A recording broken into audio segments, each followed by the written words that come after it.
बिस्मिल्लाहिर्रहमानिर्रहीम। अस्सलामु अलैकुम। मेरा नाम फ़ाहद चौधरी है।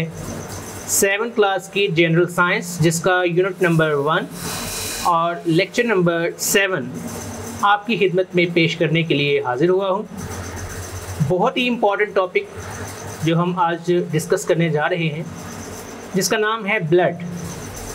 तो ब्लड जिसे हम उर्दू में खून भी कहते हैं सॉरी, ये क्या होता है, ये किस चीज़ का बना हुआ है, ब्लड में कौन कौन से सब्सटेंसेस मौजूद हैं, ये सारी चीज़ें आज हम डिटेल से स्टडी करेंगे। तो बगैर वक्त का ज़ाया किए आगे बढ़ते हैं।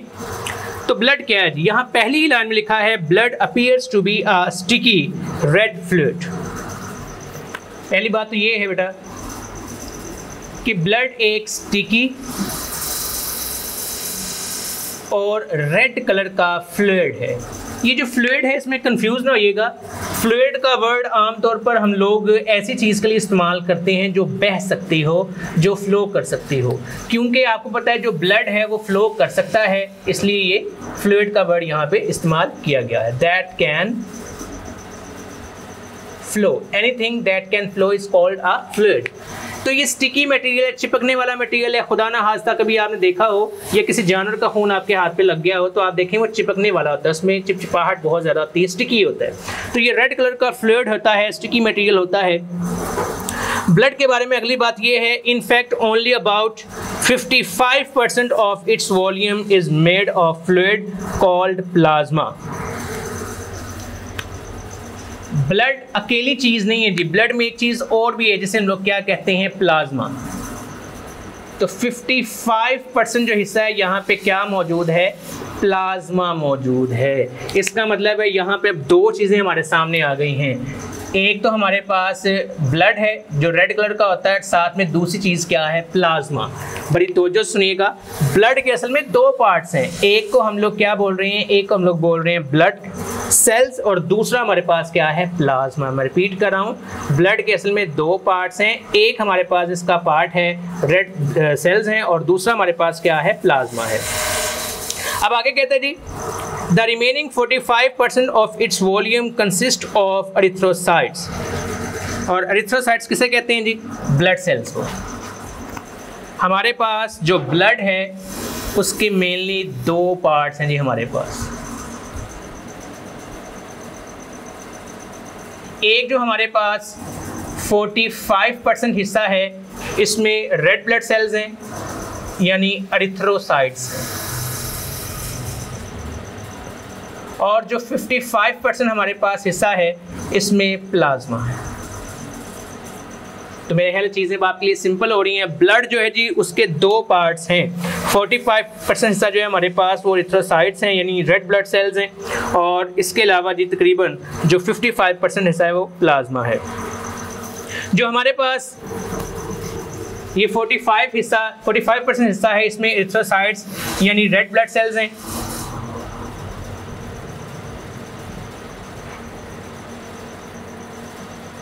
इसके अलावा हमारे पास वाइट ब्लड सेल्स हैं।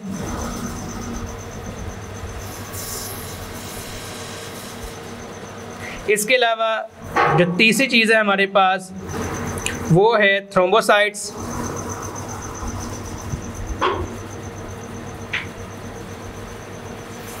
इसमें ये जो एरिथ्रोसाइट का वर्ड है ये हम किसके लिए इस्तेमाल करते हैं जी, ये रेड ब्लड सेल के लिए इस्तेमाल करते हैं।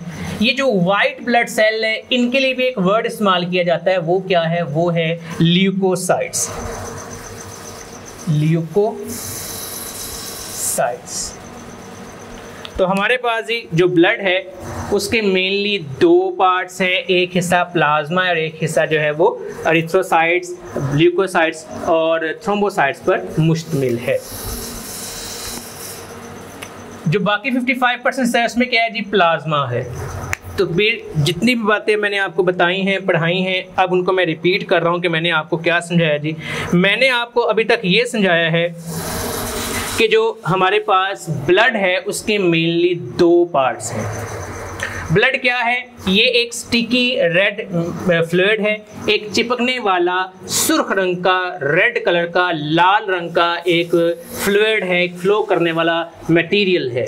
इसमें दो पार्ट्स हैं जी ब्लड के अंदर दो पार्ट्स कौन से हैं? एक जो है वो 45% हिस्सा है जिसमें सारे ब्लड सेल्स मौजूद हैं और बाकी 55% हिस्से में क्या है? प्लाज्मा मौजूद है। अब ये जो हमारे पास 45% हिस्सा है जिसमें सेल्स मौजूद हैं, ब्लड के अंदर सेल्स मौजूद हैं, वो सेल्स तीन किस्म की होते हैं। रेड ब्लड सेल्स हैं जिन्हें हम लोग एरिथ्रोसाइट्स कहते हैं, वाइट ब्लड सेल्स हैं जिन्हें हम लोग ल्यूकोसाइट्स कहते हैं, और तीसरे नंबर पे हमारे पास जो हैं वो क्या है? वो थ्रोम्बोसाइट्स हैं। अब ब्लड का पहला हिस्सा जी हमने कंप्लीट कर लिया। अब डिटेल में पढ़ते हैं कि प्लाज्मा क्या होता है।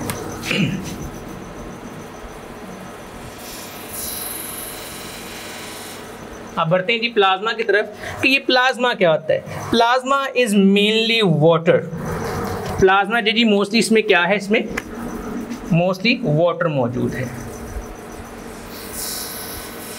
इसका ज्यादातर हिस्सा जो है वो वाटर पर मुश्तमिल है। It is mainly water.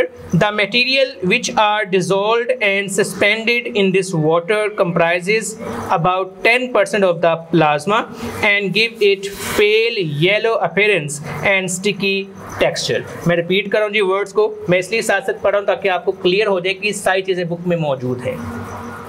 The material which are dissolved and suspended in this water comprises about 10% of the plasma and give it pale yellow appearances and sticky texture. The plasma also contain number of proteins and inorganic salts. ये जो हमारे पास plasma है जी, इसका तकरीबन 90% हिस्सा जो है वो वाटर है। मेन जो इसका हिस्सा है वो वाटर है। वाटर के अलावा इसमें क्या मौजूद है? वाटर के अलावा इसमें मौजूद हैं प्रोटीन्स और इसके अलावा मौजूद हैं इनऑर्गेनिक सॉल्ट्स या इनऑर्गेनिक आयंस। तो ये हमारे पास मेनली दो पार्ट्स हमने जो ब्लड से रिलेटेड पढ़े हैं जी, मैं इनको रिपीट कर रहा हूँ। ब्लड हमारे जिस्म में एक स्टिकी रेड फ्लूइड है। दूसरी बात मैंने ये कही थी कि जो ब्लड है इसके दो मेन पार्ट्स हैं। 45% हिस्सा जो है वो प्लाज्मा है और 55% जो है हमारे पास जो हिस्सा है वो प्लाज्मा है और 45% हिस्सा जो है उसमें क्या है? उसमें ब्लड सेल्स हैं।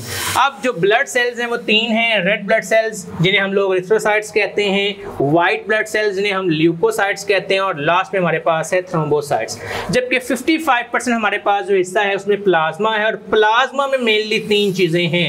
वाटर 90% है, बाकी 10% के करीब प्रोटीन्स और इनऑर्गेनिक आयंस हैं। मुझे उम्मीद है जी आपको काफी हद तक इस टॉपिक की समझ आना शुरू हो गई होगी। Plasma also contain a number of proteins and inorganic ions. अब जी आगे बढ़ते हैं। अब हम जो ब्लड सेल्स हैं उनको डिटेल से स्टडी करने जा रहे हैं। तो यहाँ पे सबसे पहले हमारे पास जो ब्लड सेल है वो है जी एरिथ्रोसाइट, जिसे हम रेड ब्लड सेल भी कहते हैं।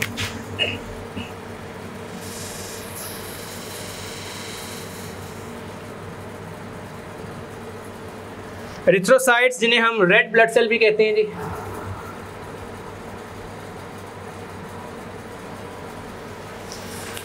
कहता जी the cytoplasm of these cells contains the oxygen transporting pigment haemoglobin which gives the blood its red colour. ये जो एरिथ्रोसाइट्स हैं, रेड ब्लड सेल्स जिन्हें हम लोग कहते हैं, इनका कलर रेड क्यों होता है उसकी वजह वो बता रहा है कि इनका जो साइटोप्लाज्म है, सेल का जो अंदरूनी हिस्सा होता है, सेल मेम्ब्रेन के अंदर का हिस्सा से हम लोग क्या कहते हैं? साइटोप्लाज्म। ये जो साइटोप्लाज्म है, साइटोप्लाज्म के अंदर एक खास किस्म की प्रोटीन बहुत ज़्यादा मिकदार में पाई जाती है और इस प्रोटीन को हम लोग कहते हैं हेमोग्लोबिन। ये हेमोग्लोबिन जो है जी, ब्लड का जो कलर रेड होता है उसकी वजह ये हेमोग्लोबिन है। It gives red colour to blood. Blood का कलर अगर रेड है तो उसकी वजह क्या है? ये हेमोग्लोबिन। हेमोग्लोबिन का काम क्या है? हेमोग्लोबिन का काम बड़ा अहम है जी। It transport oxygen from one part of the body to other। अब सवाल ये जी ये कैसे ट्रांसपोर्ट, देखिए ब्लड पूरे जिस्म में मूव कर रहे हैं, हमारे लंग्स के अंदर, हमारे फेफड़ों के अंदर जो ऑक्सीजन आ रही है वो ऑक्सीजन हमारे लंग्स में मौजूद ब्लड में शामिल हो जाती है, और वो ब्लड जब जिस्म के मुख्तलिफ हिस्सों की तरफ मूव करता है तो अपने साथ ऑक्सीजन भी लेकर जाता है। तो इसका मतलब ये हो गया कि जो एरिथ्रोसाइट्स हैं उनका तो एक बड़ा अहम रोल है हमारे जिस्म के अंदर। क्या रोल है जिनका? इनका रोल ये है कि इनके बगैर ऑक्सीजन एक जगह से दूसरी जगह ले जाना जिस्म के अंदर नामुमकिन है। कहता जी which gives the blood its red color, ठीक हो गया जी। The role of erythrocytes is the transport of respiratory gases। इसका मतलब ये हो गया जी रेस्पिरेटरी गैसेस। ये रेस्पिरेटरी गैसेस क्या होती हैं? हमारे सांस लेने के अमल के दौरान आपको पता है हमारे जिस्म में कार्बन डाइऑक्साइड बनती है जिसे लंग्स से बाहर निकाला जाता है और ऑक्सीजन को हम जिस्म के अंदर लेके जाते हैं। तो ये जो गैसेस हैं दो जी रेस्पिरेटरी गैसेस कौन कौन सी? दो हैं जी। कौन कौन सी? कार्बन डाइऑक्साइड जो हमारे जिस्म में बन रही है और दूसरी है ऑक्सीजन जो हम बाहर से इनहेल करते हैं। तो इन दोनों गैसेस को हमारे जिस्म के अंदर एक जगह से दूसरी जगह पहुंचाना किसका काम है? ये रेड ब्लड सेल्स का काम है। और इसमें कौन ये काम कर रहा है जी? हीमोग्लोबिन। हीमोग्लोबिन ना हो तो रेड ब्लड सेल ये काम नहीं कर सकते। आगे बढ़ते हैं जी। आगे कहता है जी mature erythrocytes do not contain a nucleus, their biconcave rather than spherical shape increases the surface area over which gas exchange can occur। तो जो सुनने वाली बात है जी, जो मेच्योर ब्लड सेल्स होते हैं जो साइज में जरा बढ़ जाते हैं उनके बारे में क्लियरली सुन लें, they do not contain nucleus.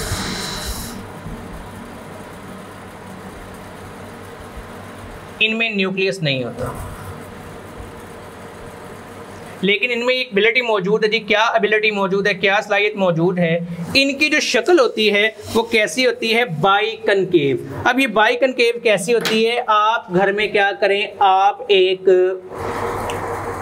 जो आटे का पेड़ा होता है जी वो पकड़ लिया, उसको बराबर जैसे पेड़ा बनाते हैं बना लिया। बनाने के बाद अब आपने क्या करना है, उस पेड़े को दोनों इस उंगली और इस अंगूठे के साथ दरमियान से ऐसे पकड़ना है और पकड़ के दबाना है। जब आप दबाएंगे तो दबाने के बाद आप देखेंगे कि बिल्कुल सेंटर में उस पेड़े के दोनों तरफ एक डेंट पड़ा होगा। ठीक है, वो जो डेंट पड़ा हुआ जब आप उसको देखेंगे ऐसे करके तो आपको महसूस होगा कि ये डेंट दोनों तरफ से, क्योंकि आपने दोनों तरफ से दबाया था, तो वो जो डेंट बना होगा, अगर मैं आपको शक्ल से समझाने की कोशिश करूं, ये फर्ज करें जी हमारे पास एक रेड ब्लड सेल है, यहां से मैंने इसको दबाया, दबाने में क्या होगा जी, यहां पे इसके एक गड़ा सा बन गया। अगर मैं पीछे से भी दबाऊं तो ऐसा ही गड़ा बन जाएगा जैसे यहाँ पे बना हुआ है। तो इसका मतलब क्या है, अगर मैं इस तरफ से बनाता तो ये कनकेव होता, उस तरफ से भी गड़ा बन गया तो ये बन जाएगा बाई कनकेव। कनकेव जो वर्ड है ये आमतौर पर किसी ऐसी चीज के लिए इस्तेमाल किया जाता है जो गार नुमा हो। जैसे गार नहीं होता, आपको पता गार क्या होता है? पहाड़ के अंदर, किसी भी पहाड़ी के अंदर जो है एक धंसा वैसा एक डेंट उसमें पड़ा हुआ है, तो उसे हम लोग क्या बोलते हैं जी, कनकेव। तो याद रखिएगा, after about 120 days in the circulation they are destroyed in spleen or liver। ये जो ब्लड सेल्स होते हैं ये तकरीबन 120 दिन के बाद 120 डेज के बाद ये डिस्ट्रॉय हो जाते हैं, इनकी डिस्ट्रक्शन हो जाती है और नए ब्लड सेल बनते हैं। और नए ब्लड सेल कहाँ बनते हैं वो इंशाल्लाह हम पढ़ेंगे। हड्डियों का जो गूदा होता है, जो बोन मैरो होती है जी, उसमें ये ब्लड सेल्स बनते हैं। इसलिए कहते हैं कि ब्लड जो है मतलब आपकी एज के बच्चे तो नहीं, जिनकी उम्र 18 प्लस हो, 18 साल से ज़्यादा जिनकी उम्र हो, वो उन बच्चों के बारे में कहा जाता है कि इनको जो है वो खून अपना जो है तकरीबन हर 2 से 3 महीने के बाद देना चाहिए, क्योंकि वैसे भी इनका ब्लड सेल जो है वो ख़त्म होने वाले होते हैं, डिस्ट्रॉय होने वाले होते हैं। तो बेहतर है कि वो ब्लड किसी को दे दें, डोनेट करते हैं। ले जी, हमने अब आपने जो कुछ पढ़ा है उसको मैं अब समराइज़ करने जा रहा हूँ जी। हमने पढ़ा है जी ब्लड के बारे में। तो मैंने आपको बताया जी ब्लड क्या है, एक स्टिकी रेड फ्लूइड है। ब्लड के मेनली 2 पार्ट्स हैं, एक है इसके अंदर मौजूद ब्लड सेल्स और दूसरा है प्लाज्मा। ब्लड के 2 मेन हिस्से हैं जी, कौन कौन से? एक है इसके अंदर ब्लड सेल्स और दूसरा क्या है, प्लाज्मा। जो ब्लड सेल्स हैं ये 45% हिस्सा जी ब्लड का, और जो प्लाज्मा है ये 55% हिस्सा है जी ब्लड का। अब जो ब्लड सेल्स हैं जो कि 45% हिस्सा है जी ब्लड का, इसमें 3 किस्म के सेल्स हैं। एक है रेड ब्लड सेल जिन्हें एरिथ्रोसाइट कहते हैं, एक है वाइट ब्लड सेल जिन्हें ल्यूकोसाइट्स कहते हैं, और तीसरे नंबर पे है हमारे पास थ्रोम्बोसाइट। फिर हमने बात की थी जो हमारे पास प्लाज्मा होता है इसमें ज्यादातर वाटर होता है, प्रोटीन होती है और इनऑर्गेनिक आयंस होते हैं। फिर हमने बात की थी ब्लड सेल के अंदर पहला हमने ब्लड सेल पढ़ा, वो कौन सा था जी? एरिथ्रोसाइट, जिसे हम लोग रेड ब्लड सेल भी कहते हैं। रेड ब्लड सेल जो होते हैं इनका जो साइटोप्लाज्म होता है इसमें बहुत ज्यादा मिकदार में एक केमिकल, एक प्रोटीन पाई जाती है जिसे हम लोग कहते हैं हीमोग्लोबिन। और हीमोग्लोबिन का क्या काम है? हीमोग्लोबिन की वजह से ही रेड ब्लड सेल का कलर रेड होता है और इसका काम है हमारे जिस्म के अंदर ऑक्सीजन को एक जगह से दूसरी जगह ले जाना। रेस्पिरेटरी गैसेस की ट्रांसपोर्ट करती है, ये कार्बन डाइऑक्साइड और ऑक्सीजन को हमारे जिस्म के अंदर डिफरेंट जगहों पे मूव करवाती है। मैच्योर ब्लड सेल्स होते हैं, इनके अंदर न्यूक्लियस नहीं होता। 120 डेज इनफ होते हैं जी, 120 डेज के बाद ब्लड सेल्स डिस्ट्रॉय हो जाते हैं। मुझे उम्मीद है ये टॉपिक आपको बड़ी अच्छी तरह समझ में आया होगा। इसको अच्छी तरह से रीड कीजिएगा, पढ़िएगा, अपना ख्याल रखिएगा। अल्लाह।